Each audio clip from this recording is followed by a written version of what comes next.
Tanks have dominated land warfare since before World War II. Today, the Soviet Union and its Warsaw Pact allies have a vastly superior number of tanks available for combat than have the NATO forces. The United States Army is considering several means to counter this threat. One of the most promising is the attack helicopter, a concept which had its origin in the early 1950s, when forward thinkers in the Army experimented by mounting machine guns on observation helicopters to deliver fire against point targets. These helicopters were later employed in teams to perform as scouts. Their tactics were to pop up from behind masking terrain, fire their weapons, then disappear again behind the masks. Soon rockets were added to these scout helicopters to provide suppressive fire over a larger area. Then, to increase the volume of this suppressive fire, rockets were placed on cargo and utility helicopters. The range of these rockets enabled the helicopters to fire and then break off their attack to avoid overflying the target. In the late 50s, the Army mounted wire-guided anti-tank missiles on the helicopter and investigated their use against armor. Throughout this era, a continuing concern was the survivability of the helicopter. It still had to prove itself in combat. The United States' involvement in the Vietnam conflict heralded the first use of armed helicopters in actual combat. The newly developed UH-1A helicopter, called the Huey, armed with fixed position machine guns, was selected to escort the troop-carrying helicopters. These gunships initially operated at low level, but the fixed position of their machine guns made it necessary to climb to altitude in order to fire effectively. Because the landing zones were frequently beyond the range of friendly artillery, rocket pods were installed on the Hueys to provide suppressive fire prior to the landing of the troop carriers. The armed Hueys would orbit the landing zone continually while the troop carriers were landing and departing. This role rapidly expanded. Operating in teams, the helicopters began to provide supporting fires for ground forces. Improved rocket warheads and rapid-fire, flexibly mounted machine guns on later models of the Huey permitted the helicopter to deliver even more accurate fire while staying out of range of enemy ground fire. It soon became evident that the hours of darkness belonged to the enemy. So clusters of airplane landing lights were mounted on helicopters, enabling them to illuminate areas at night. Accompanying these light ships, known as Fireflies, were blacked-out armed Hueys which engaged any enemy sighted.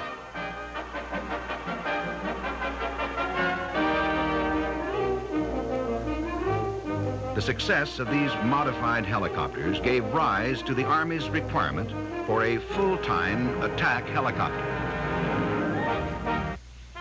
The state-of-the-art, however, could not yet provide what the Army wanted.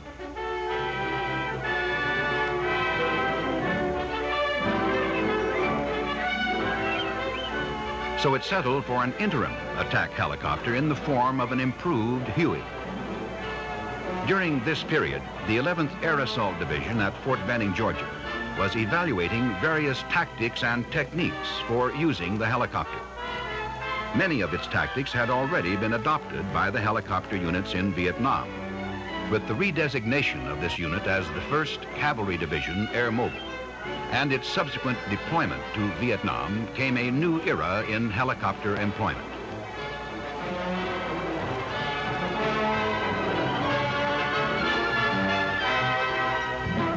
For the first time, large units were organized around the mobility and firepower of the helicopter. This division combined scout helicopters and gunships into teams. The small observation helicopter operated on the treetops, searching for the enemy, while the armed helicopter remained at altitude, ready to engage any targets detected by the scouts. It introduced the use of the armed helicopter as an extension of conventional artillery. One of these heavily armed helicopters could deliver firepower equivalent to a one-round volley by a 105 Artillery Battalion. This helicopter was a mobile observation post, fire direction center, and gun position all in one, ready to respond to all requests. In 1967, a slimmed-down version of the Huey called the AH-1G Cobra was introduced in Vietnam. This was the first helicopter designed specifically as an aerial weapons platform. The introduction of the OH-6 light observation helicopter at about this same time provided the Army with a new, small, agile aircraft to perform the low-flying scout role. This machine, when coupled with the Cobra, made a team that was a formidable adversary for the Viet Cong. The tactics of employment of the attack helicopter in Vietnam evolved primarily as a result of the weapons systems available and the nature of the enemy threat.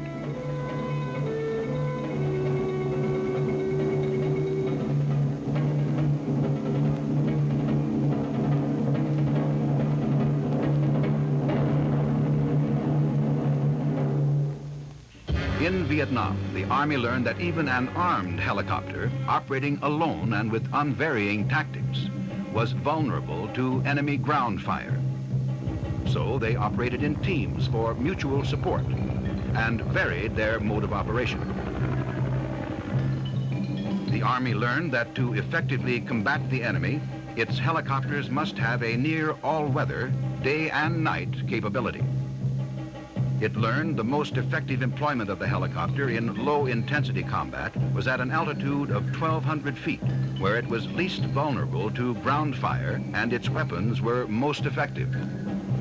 The less expensive, more agile light observation helicopter could effectively locate targets for the hard-hitting gunships.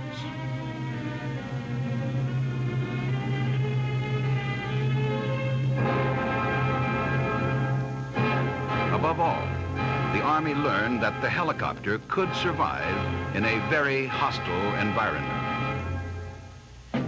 The success of the helicopter in Vietnam convinced the Army that it should consider seriously the question of whether or not the helicopter could be effectively employed in an anti-tank role. The Army began a systematic and exhaustive series of investigations into the use of helicopters against an armored threat in a mid-intensity conflict. Bits and pieces of information began to emerge. Much of what was learned was only common sense, but never before had the Army so exhaustively analyzed tactics, techniques, and weapons. It found that helicopters could routinely evade enemy detection and engagement by flying at altitudes below 15 meters.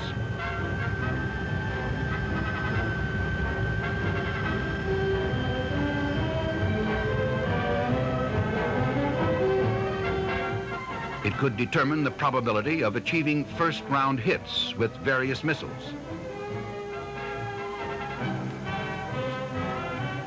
It discovered that engaging the enemy from the maximum range of the helicopter weapons reduced the attack helicopter effectiveness only slightly, but increased survivability nearly 5 times. It found that attack helicopters could acquire and engage more targets in less time when employed with other means of detection, such as observation helicopters, dismounted observers, or ground troops. It found that adequate weather conditions would exist in Europe for the attack helicopter to accomplish its mission, an average of 343 days a year. Data emerging from these efforts convinced the Army that a properly designed attack helicopter could be used effectively as a tank killer in a sophisticated mid-intensity combat environment. Advancing technology now permitted the development of the AH-56 Cheyenne, a true attack helicopter with a variety of firepower,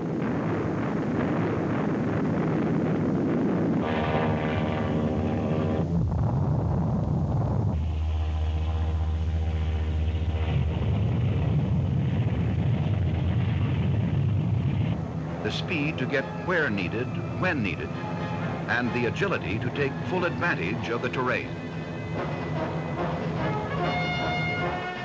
Along with the development of a prototype attack helicopter, the Army set about to perfect the tactics that it would employ. It reviewed all of the previous studies, war games, and field experiments pertaining to the attack helicopter and came up with a more advanced set of tactics. First, using scout helicopters to enhance the survivability of the attack helicopter by providing target location, direction of attack, firing positions, and holding areas, thus reducing exposure of the attack helicopters.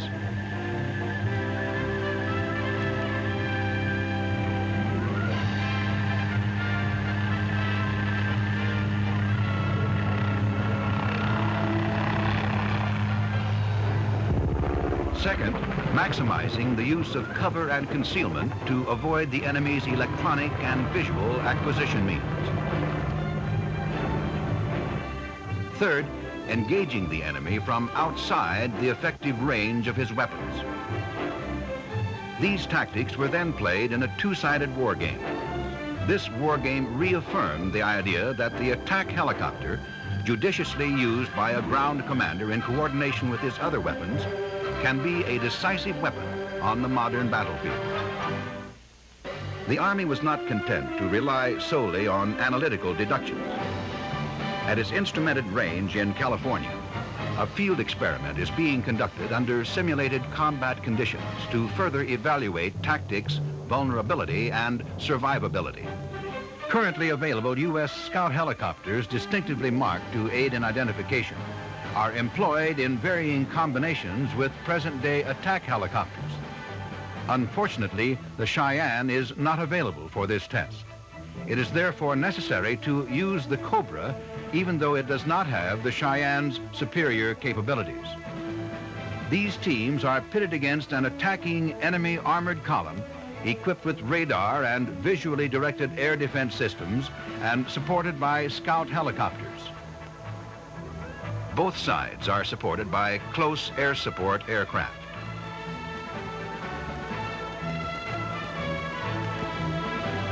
Actions of participants are recorded using event entry devices and time-synchronized tape recordings of radio transmissions.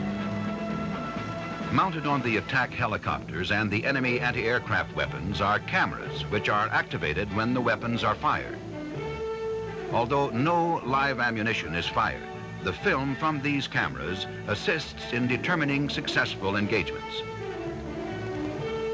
Radar and range measuring systems record the location of participants. On a typical trial of the field experiment, the helicopter pilots are briefed about the operation.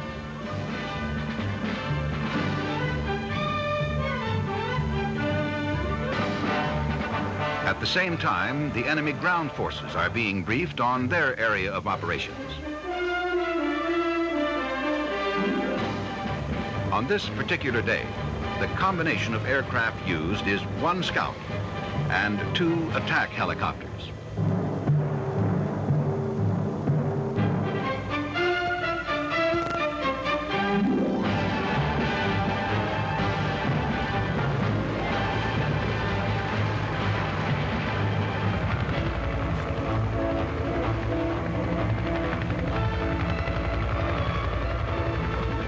The Scout helicopter precedes the attack helicopters into the operational area, searching for the enemy tanks.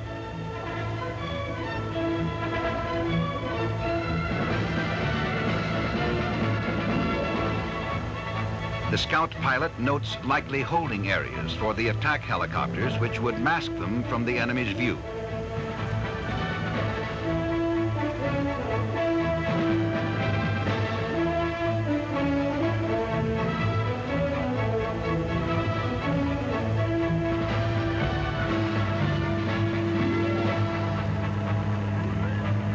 Upon detecting an enemy column, the Scout pilot notifies the attack helicopters, giving target location, recommended areas from which to engage the enemy, and the direction and approximate range to the target. The Scout helicopter continues to monitor the target.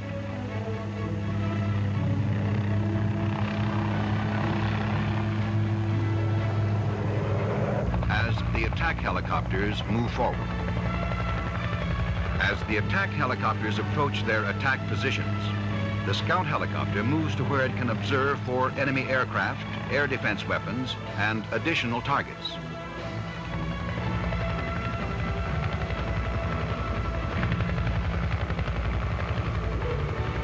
Concurrently, the enemy radar detects helicopter activity in the area and alerts the anti-aircraft defenses in the column.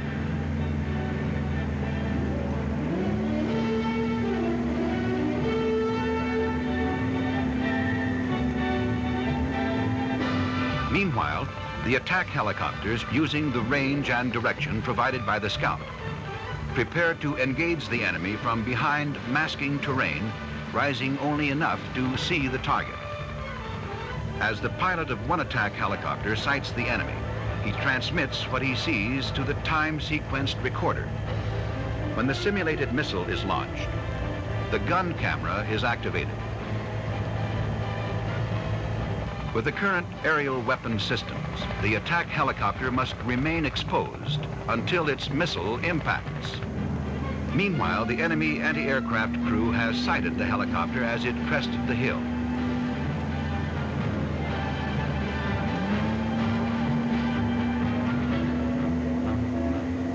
The gun camera photographs the helicopter and records the time of engagement. Subsequent analysis of the recorded data will reveal the outcome of this engagement.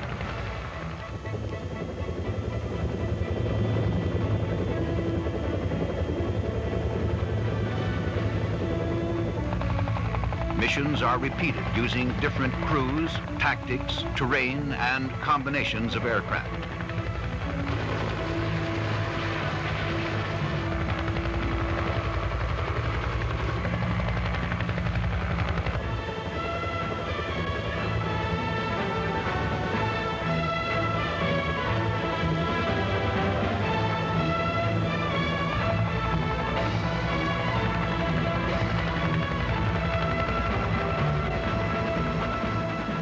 As the experiment progresses, additional data will be generated, permitting further evaluation of the tactics used. The final results of this experiment will be incorporated in later and larger field tests in the United States and Europe, evaluating the newest equipment and the latest ideas in Army units.